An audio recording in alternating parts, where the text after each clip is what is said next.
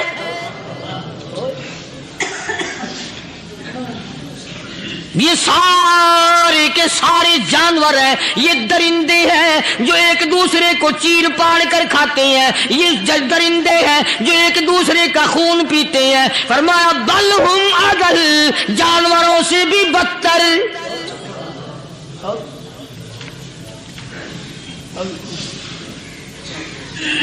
جس کے دل میں قرآن سن کر ترس نہیں، جس دل میں رحم نہیں، اپنے سے کمزور دیکھ کر جس کے دل میں شفقت نہیں، مہربانی کا مادہ نہیں، فرمایا وہ کوئی بندہ ہے، وہ تو جانور ہے۔ اور خدا غضب میں آ گیا، فرمایا بل ہم اضل، اس سے بھی بدتر۔ اللہ والے جو ہیں وہ ان خصلتوں کو دور کراتے ہیں، اور وہ آدمی کے مزاج اور دل میں سے ایسی چیزیں نکالتے ہیں جو اس کی بربادی کا ذریعہ بنتا ہے۔ دل کی بیماریوں کا کسی کو فکر نہیں، بخار ہو جائے آپ چڑھ جائے آپ کو پتہ چل جاتا ہے، نزلہ ہو جائے آپ کو پتہ چل جاتا ہے، کھانسی ہو جائے پتہ چل جاتا ہے، دل کی بیماریوں کا کیا پتہ چلے؟